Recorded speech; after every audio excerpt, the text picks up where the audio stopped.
Hello you guys, welcome back to the channel. It's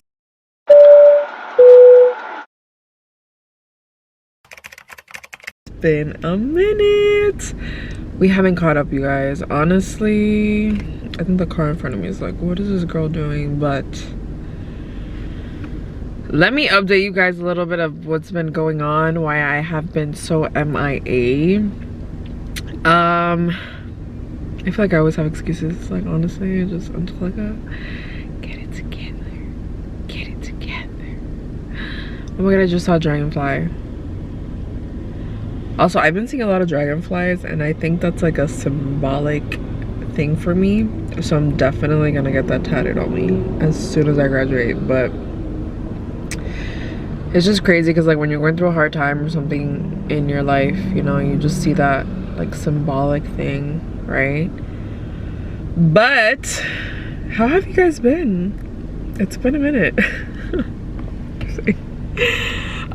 Yesterday was our last day in the NICU PICU, you guys. It was definitely an experience, but we're gonna be back next semester, so I'll be, and I keep saying this, you guys, but I promise I'll vlog more. What is going on? Why is he honking? I'm not sure what's going on. I'm confused, you guys. I don't know what's going on. Everybody's trying to cut me and cut that other person off. I don't know why they're honking. What is the issue? One eternity later. I don't know what's going on with this light, but I think it has issues. Everybody's going crazy. Anyways, honestly, I'm not even in a rush, so I don't care. But yeah, you guys, yesterday was our last day in the NICU PICU, and it was definitely an experience. Like I said, we're gonna be back next semester and I'll be able to vlog a little bit more inside. I just don't want to violate any HIPAA stuff, you know what I'm saying? But I will try my very best to at least give you guys like a get ready with me and the routine that we do at the hospital and stuff like that. So far, the experience has been pretty good. I definitely think that I learned more in the NICU PICU than adults. It's just a whole different ballgame with babies, but I haven't had any bad experience with like the nurses or anything like that. Like, yeah, there has been a little bit of altercations where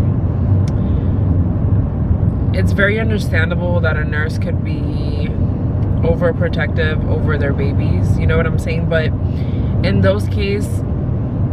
that case, I try never to like cross boundaries or, how do you say it? So far the experience in the NICU PICU hasn't been horrible.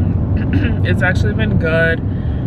I like that hospital because I actually used to volunteer there when I was younger, and I actually went to prom. Fun fact, I went to prom with one of the patients that were at that hospital at the time, and it was such a cool experience because I never got to go personally to my prom, and it was a good experience. I even ended up in the Miami Herald. I'll see if I can find that newspaper, but it was a very great experience, and I'm forever thankful for that experience. So I'm glad that I was able to you know, do that. So I'm very familiar with the hospital. Yesterday actually we were able to see the helicopter land on the building. So, you know, most hospitals have the helipad, but I'm very interested in doing a life flight one day. And obviously I know that you need experience and just know NICU, you need to know NICU and adults in order to do life flight, I believe. Correct me if I'm wrong, if there's anybody who does life flight, but I think it's the coolest thing. I think it's the coolest thing ever to do life flight, and I could definitely see myself doing life flight. So every time the helicopter lands on the building, I just I go crazy. Like, I want to record it. I love seeing the helicopter land. I love when the people get off the helicopter and just like pick up the patients and take the patient. Like, I think it's such a cool thing. And I've been watching a lot of like medical shows lately. My fiance's like over it but he watches it with me, so it's really cool. But every time I see Lifeline on the show, I'm just like, yeah. But yeah, you guys, it's been a cool experience. So far, I haven't had anything crazy happen at NICU PICU.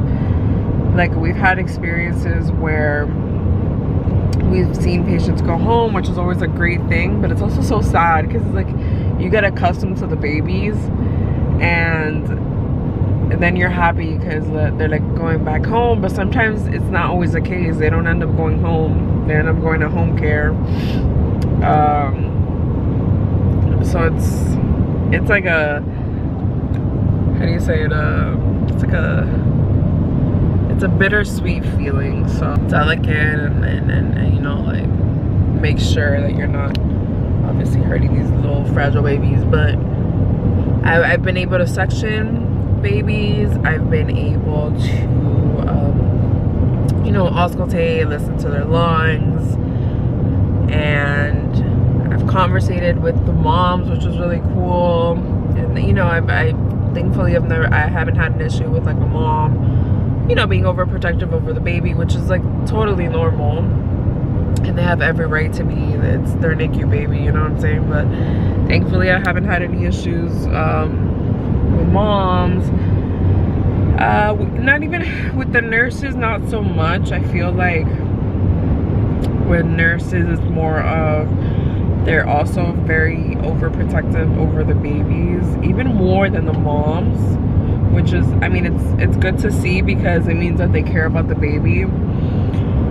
But sometimes they can come off a little rude to the respiratory therapist. But I've kind of been able to manage in a way where I feel like if you don't give that same energy back and you kind of let the nurse know, like, hey, I'm here to help you and I'm not like trying to take away any right of you being the nurse, or, you know, like, I think it's building that trust and that bond with the nurses, because it's very understandable as to why you would be overprotective. And especially me being a student, like, I don't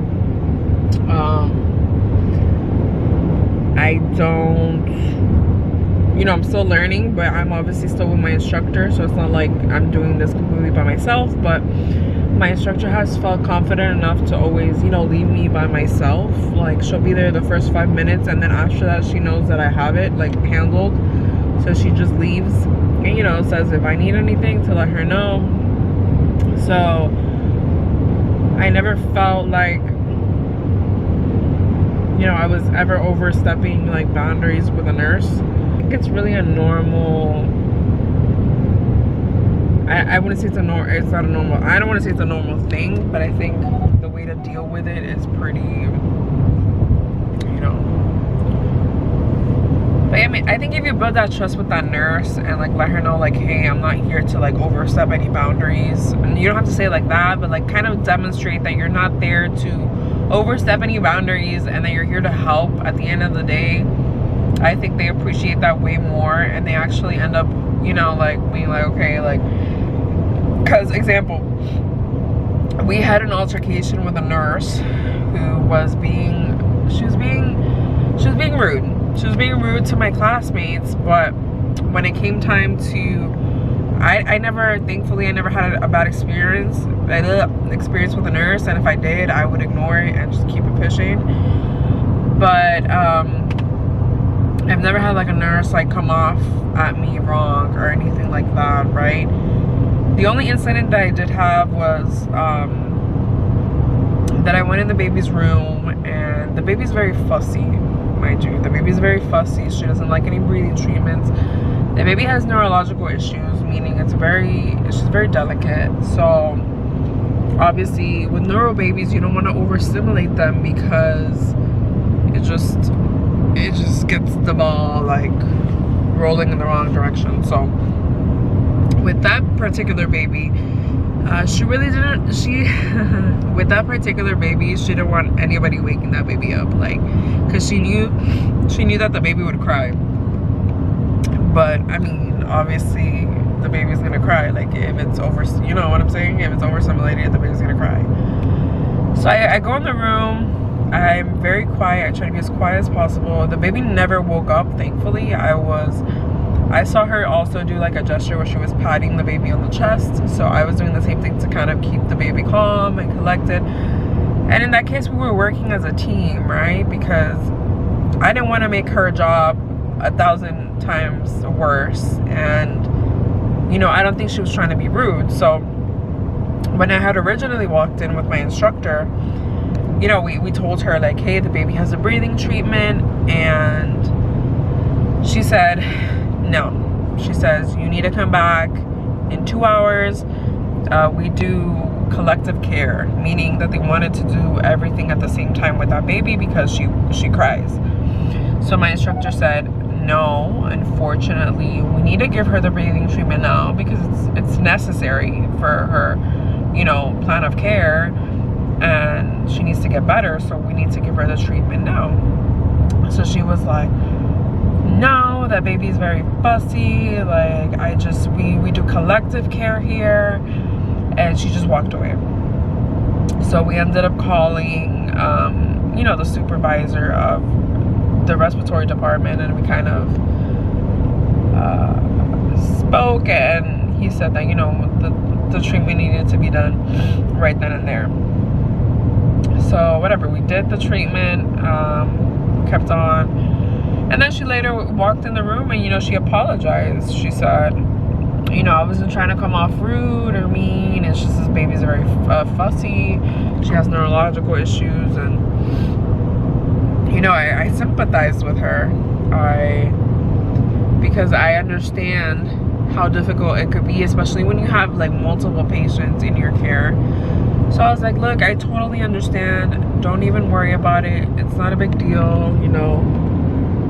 I'll do my best to not wake this baby up. And we just worked as a team. So that's, I think, the most important part in order to like gain the nurse's trust, because at the end of the day, look, I've been there. I was in nursing school.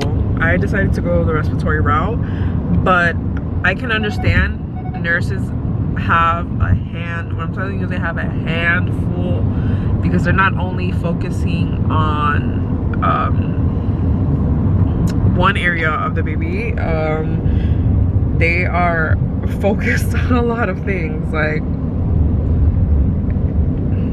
so I know that they have a lot on their plate. Like, it's not just one body part that they're worried about, it's the overall health of a baby. So I will always appreciate the nurses, and I will always try my very best to get along with every nurse that I ever work with, because at the end of the day, we're a team, and without me, you can't function, and without you, I can't function. So that's the outlook that you need to have on that. So it's little things like that, like, you know, we need to work as a team at the end of the day. Everything's just gonna be great and fantastic, and everybody's gonna have a good day, because but yes, it's definitely been an experience. So we finished our final yesterday. I am so happy, because I was scared, you guys. I had to take ashwagandha before taking that test to de-stress and kind of put myself together. But you guys, we made it. Like, we're literally in our last term. This upcoming term is our last term, and we're graduating. So it's taking you guys with me to clinicals more, and also I'm going to be filming a video with one of my classmates to tell you guys our experience at the hospital. But yeah.